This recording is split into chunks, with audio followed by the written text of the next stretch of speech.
네, 앞서 전해드린 대로 국회가 정상화 수순을 밟게 됐지만 사법개혁 특위 등에 대해서는 여전히 이견을 좁히지 못해서 불씨가 남아있는데요.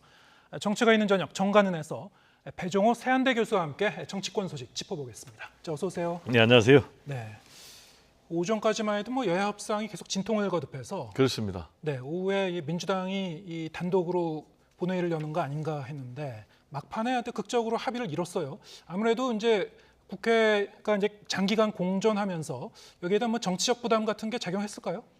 그렇습니다. 지금 이제 국민 여론을 의식한 그런 결과가 아닌가 이렇게 생각이 됩니다. 네. 아시겠지만 지금 고금리, 고물가, 고환율 때문에 민생 경제가 굉장히 어려운데 국회가 35일 동안 의장단 선출도 제대로 못했지 않습니까? 네. 이건 도저히 이제 있을 수 없는 일이고 이러다 보니까 민주당이 만약에 오늘도 협조를 안 하면은 단독으로 의장을 선출하겠다. 그렇게 될 경우 이제 국회가 더 파행으로 치달을 수밖에 없는 상황 아니겠습니까? 예. 그렇기 때문에 이제 집권당으로서는 민생을 팽개치는 것 아니냐라는 그런 비난에 직면할 수가 있고 또 민주당 입장에서는 또 독주냐 이런 이제 비난에 직면할 수 있기 때문에 결국은 여야가 극적으로 타결한 것이 아닌가. 근데 이제 문제는 일단 의장단만 선출했고 그렇죠. 핵심 쟁점은 이제 비껴났기 때문에 예. 앞으로 또 산 넘어 산에 어려운 그런 국회가 예상이 되는 상황입니다. 네. 지금 산 넘어 산이라고 표현해 주셨는데 갈 길이 아직 좀 먼데요. 여야 입장은 어떤지 목소리 양당 입장 들어보고 얘기 계속 이어가겠습니다.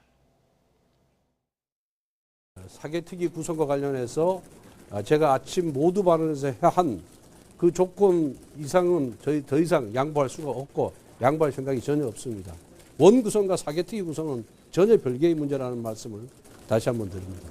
당연히 향후에 이 상임위원장 문제를 어떻게 배분할 것인지는 계속 협의를 지속해 나갈 것입니다. 법사위원장을 포함해서 상임위원장의 배분 문제는 보다 조속하게 여야가 또 협의를 이어나가야 될 문제인 것이고요. 네. 지금 양당 원내대표 얘기를 들어보면은 일단 그 가장 핵심 쟁점이었죠. 사개특위 구성이라든가 아니면은 이 헌재에 이제 질서를 걸어놓은 권한쟁의 심판의 취하 여부. 자, 이 부분에 대해서 전혀 합의를 못 이룬 상태 같고요. 그리고 특히 사실은 이제 법사위원장 자리에 대해서도 이 여야의 이 의견이 다른 것 같아요, 여전히. 일단 기본적으로 국민의힘은 아까 인터뷰에서도 나왔지만은 사법개혁 특위하고 상임위 이 배분 문제는 별개다라는 네. 그런 입장이고 민주당은 아니다. 연계된 문제다. 이렇게 얘기를 하고 있거든요. 그래서 사개특위 문제가 제대로 정리가 안 되면은 상임위 배분 문제가 또 난항을 겪을 수밖에 없는 그런 상황이에요. 연동되는 겁니까? 네, 그렇습니다. 예. 지금 이제 민주당은 연동됐다. 국민의힘은 별개 문제다. 네. 이러니까 이제 앞으로 계속 싸움에 소지가 남아 있는 건데 지금 이제 사개특위와 관련해서는 어느 정도 좀 접근은 본 거는 있어요. 일단 사개특위 안건은 일방 처리는 하지 않겠다, 네. 합의 처리하겠다라는 부분까지 지금 민주당은 양보를 했고 지금 이제 국민의힘 같은 경우는 구성을 5대 5로 해야 되고 예. 다만 의장은 우리가 해야 된다라고 이제 국민의힘 주장하고 있는데 이 부분과 관련해서는 앞으로 줄다리기가 계속 될 것 같고 네. 두 번째로는 그러면 이제 사개특위가 구성이 된다면은 역할은 어떻게 할 것인가, 활동 방향은 어떻게 할 것인가라는 부분이 또 쟁점이 남아 있어요. 구체적으로 얘기하면은 지금 민주당 같은 경우는 결국 이제 수사권과 기소권을 분리해야 된다. 그러기 위해서는 중수청까지 가야 된다라는 것이고 아니다. 검찰의 수사권을 박탈하는 것은 위헌이다라는 이제 근본적으로 대립을 하고 있기 때문에 이게 이제 상당 부분 남아 있고 이 문제와 관련해서 지금 민주당은 연동시킨다라는 이제 얘기를 했지 않습니까? 네. 어떻게 연동시키냐면은 이걸 가지고 법사위를 개혁을 해야 된다. 물론 이제 법사위원장을 양보하겠다고 했습니다. 근데 이제 법사위를 어떻게 개혁을 해야 되느냐? 체계 작구 심사 기능 아예 떼내야 된다라는 그런 부분. 그리고 두 번째는 또 예결위를 개혁을 해야 된다. 예결위 권한을 좀 강화해야 된다. 단계별로 사전에 예산 편성할 때 또 예결이라든지 상임위에 예비보고를 해야 된다라는 부분. 여기에 대해서 좀 국민의힘에서는 그는 지나친 정부의 예산 편성을 간섭하는 거다라고 네. 반발하고 있기 때문에 앞으로 상당한 진통이 예상이 됩니다. 그런데 이제 이 법사위나 이 예결위의 권한과 역할 문제를 넘어서 아까 이제 박홍근 원내대표가 한 그 발언을 들어보면요. 법사위원장을 포함해서 상임위원장의 배분 문제는 계속 여야가 협의를 이어가 나가야 된다 그랬는데 그럼 이제 법사위원장을 국민의힘에 넘기겠다는 그 부분도 좀 달라질 수 있다는 그런 뉘앙스가 포함된 건가요?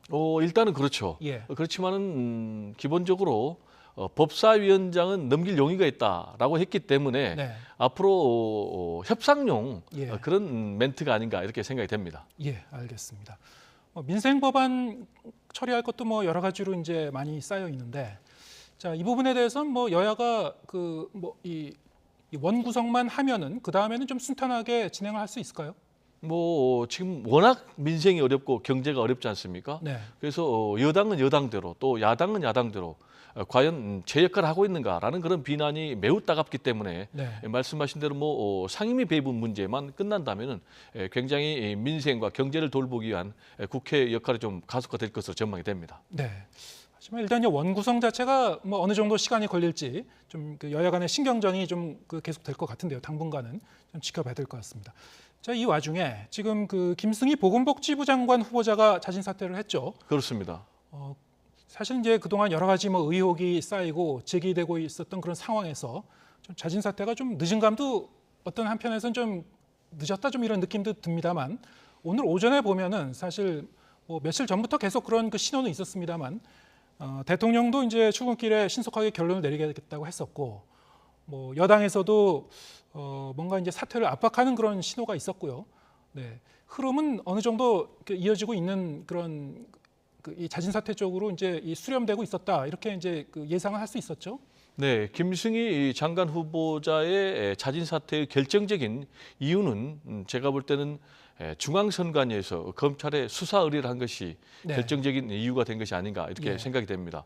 아시겠지만 이제 국회의원 시절에 정치 자금을 가지고 렌터카 비용으로 1,800만 원을 지출을 했고요. 그리고 또 자신의 배우자 보험료로 34만 원을 지출했단 말이에요. 그래서 이 부분은 정치 자금을 불법적으로 유용한 것이다라고 중앙선관위가 판단해서 검찰에 수사 의뢰를 했기 때문에 지금 이제 장관 후보자가 졸지에 범죄 혐의자로 수사 대상으로 전락을 했단 말이에요. 네. 그러다 보니까 여권에서 더 이상 끌고 갈 수가 없다 이렇게 판단한 것 같아요. 그래서 앵커께서 말씀하신 대로 권성동 원내대표가 공개적으로 자진 사퇴를 요구를 했지 않습니까? 그렇죠. 그리고 또 윤석열 대통령도 참모들과 판단해서 신속하게 결단하겠다라는 네. 이 메시지는 결국은 이제 자진 사퇴해라라는 메시지 아니겠습니까? 네. 그래서 이제 본인도 자진 사퇴를 했는데 문제는 좀 자진 사퇴한 모양새가 굉장히 좋지 않아요. 억울하다.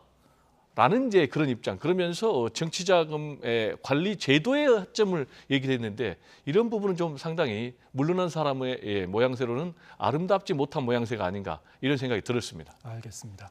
그런가 하면 이제 박순애 교육부 장관하고 김승겸 합동참모본부 의장 임명을 강행했습니다. 이 대통령. 그렇습니다. 그런데 이제 이 임명 강행 소식이 전해진 게 한 12시쯤이었고 국회 여야 합의로 이제 본회의 열기로 한 건 한 오후 2시쯤이었는데 이렇기 때문에 임명이 먼저 됐기 때문에 사실 이제 인사청문회는 할 수 없게 된 거죠. 어떻게 보면 좀 조금만 더 기다렸으면 어땠을까 그런 생각도 드는데 어떻게 보십니까? 뭐 한마디로 얘기하면은 예. 국회 인사청문회를 패싱을 한 거죠. 말씀하신 대로 인사청문회를 수용할 생각이 있다면은 인사청문회 하고 충분히 임명을 했겠지만 그렇지 않았기 때문에 그렇게 해석할 수밖에 없고요. 근데 이제 국회 인사청문회는 저는 개인적으로 국민에 대한 최소한의 도리다 네. 이렇게 생각을 하거든요. 지금 이제 박순애 장관 후보자 같은 경우는 결국 이제 전임자 김인철 교육부 장관 후보자가 낙마를 해가지고 지금 예. 후임자로 온 그런 사람 아니겠습니까?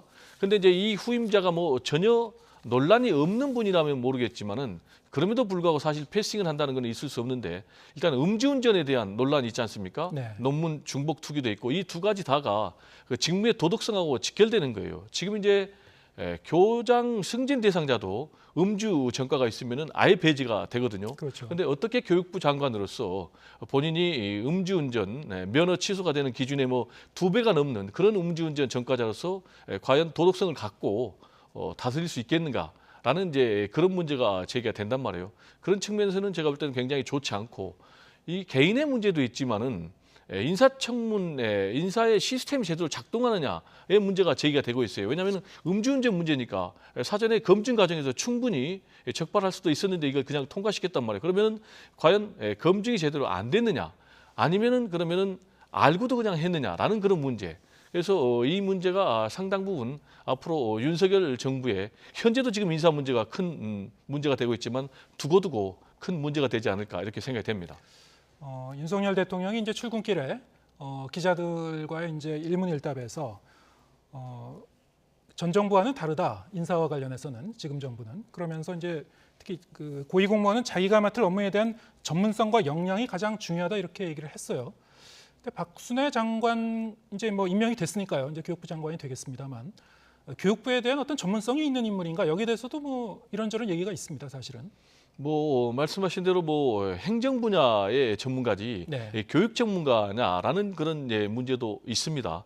많은 제가 볼 때는 뭐 그 부분보다는 역시 중요한 것은 교육부 장관으로서의 도덕성, 네. 특히 이제 논문 중복 투기, 중복 게재 같은 거는 상당 부분 도덕적으로 흠결이 있는 부분이거든요. 그래서 직무와 관련된 그런 흠결이기 때문에 앞으로 교육부 장관으로서 권위를 제대로 인정받을지 상당히 숙제가 남아 있고, 역시 이제 중요한 것은 교육부 장관으로서 앞으로 능력을 보여줘야 되지 않습니까? 네. 근데 능력을 제대로 보여주지 못할 경우에는 도덕성 문제까지 함께 증폭이 될 수가 있고, 그리고 이제 안병만 전 교육부 장관 같은 경우는 이명박 정부 때 이 국회 원구성이 안 돼가지고 인사청문회 없이 임명이 됐거든요. 근데 나중에 사후에 약식으로 인사청문회를 받았기 때문에 제가 볼 때는 최소한 그런 정도의 사후에 인사청문회를 여는 네, 방법도 약식으로 있군요. 네네 그런 정도의 최소한의 검증 절차는 좀 할 필요가 있지 않나라는 생각이 좀 듭니다. 여러 가지 의혹에 대해서 본인이 이제 구체적으로 직접 소명할 수 있는 기회를 갖는 거는 뭐 의미는 있을 것 같네요. 뭐 그런 부분도 네. 있고, 앞으로 교육부 장관으로서의 뭐 네. 정책의 방향이라든지 예. 철학, 이런 부분에 대해서는 좀 국민들에게 국회를 통해서 상당 부분 밝힐 필요가 있지 않나, 이런 생각이 좀 듭니다. 네. 사실 이제 인사 문제가 참 중요한 게, 최근에 이제 윤 대통령의 이제 국정운영 지지율 여론조사 이 추이를 보면은 좀 하락 추세를 보이고 있습니다만, 역시 이제 인사 문제가 굉장히 중요한 요인으로 이제 계속 그 지적이 되어 왔는데요. 사실 이런 그 박순애 교육부 장관의 임명 강행이 앞으로 어떤 영향을 미칠지도 이제 지켜봐야 될 관전 포인트 중에 하나인데, 오늘 이제 나온 여론조사 결과를 보면은 지금 2주째 데드 크로스 현상이 계속 발생을 했어요. 네, 데드 크로스는 뭐 시청자들의 이해를 돕기 위해서 말씀드리면 이제 부정 평가가 긍정 평가도 높은 경우 아니겠습니까? 네. 근데 문제는 이 데드 크로스가 계속해서 나타난다는 것, 예. 그리고 여러 군데의 여론조사 기관에서 나타난다는 것이 이제 지금 상당히 위험한 신호로 해석이 되고요. 네. 일단 KSOI 한국사회 여론연구소에 그러면 왜 이렇게 국정의 지지율이 하락되는가? 지금 화면에 나오고 있는 것은 리얼미터 조사 결과. 이건 이제 리얼미터고요. 예. 이게 리얼미터 이제 지금 같은 화면이 경우는 바뀌었죠. 네, 요거는 네. 이제 KSOI 조사 결과입니다. 지금 이제 51이 부정이고 42가 긍정이면 거의 9% 포인트 지금 부정 평가가 우세하다는 건 아니겠습니까? 네. 더구나 2달도 안 된 집권 초기에 있을 수 없는 일이 지금 벌어졌고요. 그럼 왜 이렇게 부정적인 평가가 우세하는가? 라는 것과 관련해서 이제 KSOI는 첫 번째로 여권 내부의 갈등 네. 24%, 그리고 두 번째로는 경제 대책이 미흡하다 21%, 그리고 정책 혼선, 그리고 또 전 정부에 대한 보복적 태도, 그리고 다섯 번째로는 이제 김건희 여사의 강폭 행보, 이 다섯 가지를 들었고요. 갤럽에서는 일단 가장 문제가 인사 문제다. 네. 그리고 두 번째로는 이제 경제와 민생에 대한 대처 부족이다 했는데, 제가 볼 때는 인사 문제, 경제 문제, 그리고 여권의 내분, 이 세 가지가 가장 큰 것 같고요. 예. 그리고 정치 보복성 수사, 또 그리고 정책의 혼선, 김건희 여사의 행보도 좀 문제가 된 것 같습니다. 지금 이제 상당히 좀 빨간불이 켜진 게요. 나토 순방 중에도 윤석열 대통령의 지지율이 하락했다는 것이 네. 상당히 좀 위험한 징조로 보이고요. 그리고 두 번째로는 이제 중도 무당층에서 부정적 평가가 긍정 평가보다는 한 9% 정도 굉장히 높은 것이 상당히 좀 위험한 것이 아닌가.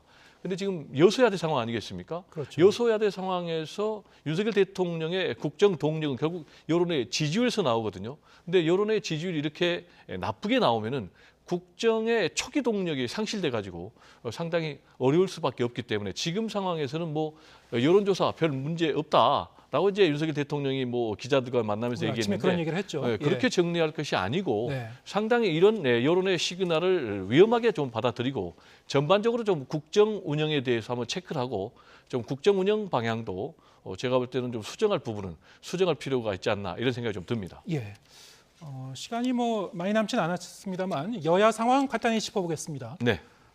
여당은 지금 이준석 대표의 이제 이 징계 여부를 결정할 윤리위원회가 이제 눈앞으로 다가왔는데 어떻습니까? 지금 뭐 변수가 좀 있을까요? 이번 주에? 변수는 좀 있을 것 같아요. 네. 결국 여론의 흐름인데요. 예. 관전 포인트는 두 가지예요. 과연 7월 7일 날 징계 결론을 내릴 것인가. 예. 그리고 징계 결론을 내린다면은 대표직을 정지시킬 수 있는 최소한 당원권 정지 이상이 나올 것인가라는 건데 지금 흐름으로 보면은 예정대로 징계를 할 가능성이 높고 예. 그리고 또 당원권 정지 이상의 중징계가 내려질 가능성이 높아요.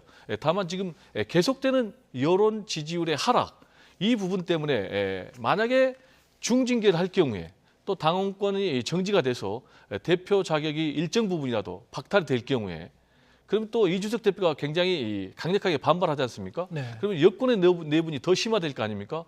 그러면 지금도 빨간불이 켜졌는데 더 지지율이 하락할 수가 있기 때문에 혹시 이게 변수가 돼가지고 7월 7일 날 윤리가 또 징계 결정을 연기할 가능성도 완전히 배제하기는 좀 어려워 보입니다. 또 연기할 경우에는 또 이 당대표의 이 리스크를 또 계속 갖고 가는 거 아니겠습니까? 그렇습니다. 이제 그것도 있지만은 그러면 이제 윤리위의 권위와 예. 신뢰 문제가 실종이 되고 네. 또 이준석 대표가 반격에 나설 가능성이 있거든요. 예. 그러면 또 말씀하신 대로 여권의 내홍과 내분이 더 심화되니까 지금 여권으로서는 이럴 수도 없고 저럴 수도 없고 그렇군요. 굉장히 곤란한 상황으로 보입니다. 예. 민주당 같은 경우는 이제 사실 그 7월 들어서 이 당대표에 누가 출마할 것인가 이제 대진표가 이제 확정이 돼야 되는 상황인데 박지원 전 비대위원장 그 출마를 놓고 자격이 있느냐 없느냐를 놓고 이제 논란이 있었죠. 일단 비대위원회 측에서 이제 불가능한 것으로 결론을 내렸어요. 그렇습니다. 네, 이거는 뭐 확정이 되는 겁니까 이렇게 그럼? 뭐 확정이 된 거죠. 네. 왜냐하면은 원래부터 박지원 전 비대위원장은 당직 피선거권이 없었어요. 네. 왜냐하면 기준점으로 해서 6개월이 넘어야 되거든요. 근데 박지원 전 비대위원장 같은 경우는 2월에 입당을 했기 때문에 아예 자격이 없는 것이죠. 본인은 그런데 이제 당무위원회 의결로 예외로 할 수 있다라고 이제 예외를 주장을 했는데 이 예외의 부분을 지금 말씀하신 대로 비대위에서 인정을 안 한 것이죠. 아예 그냥 안건조차도 상정을 안 했거든요. 근데 이제 이것과 관련해서는 저는 이제 박지원 전 비대위원장이 굉장히 좀 처신을 잘못한 것이 아닌가. 왜냐하면 이제 본인은 계속해서 법대로 원칙대로 그리고 약속을 지키는 민주당을 강조를 했거든요. 네. 근데 본인이 스스로 예외를 요구를 했단 말이에요. 근데 이제 이게 받아들여지지 않았다는 것이요. 그러면서 또 출마하면서 이재명 의원에 대해서 사실상 선거 패배 책임론을 물으면서 출마하면 안 된다라고 얘기를 했거든요. 근데 본인 같은 경우에 비대위원장에서 스스로 사퇴를 했지 않습니까? 선거 패배 책임을 지고. 네. 근데 또 출마를 한다고 했단 말이에요. 그러면서 또 예외를 인정을 했기 때문에 이렇게 되면 이제 박지원 전 비대위원장의 존재 가치는 뭔가 법대로 원칙대로 얘기할 때 26살에 비대위원장의 의미가 있었는데 앞으로 이런 메시지가 계속 나온다면은 박지원 전 비대위원장의 정치 미래 상당히 좀 어렵지 않을까 이렇게 생각이 됩니다. 공교롭게도 지금 그 여야 모두 그 2030의 뭐 대표적인 상징적인 인물이라고 할 수 있는 이준석 대표 그리고 박지원 전 비대위원장이 모두 다 좀 곤혹스러운 처지에 놓여 있군요. 네, 역시 나이만으로는 하는 것이 아니고 네. 언행과 일치할 때 예. 파괴력이 있어 보입니다. 예, 알겠습니다. 배종호 세한대 교수와 함께했습니다. 고맙습니다. 네, 감사합니다.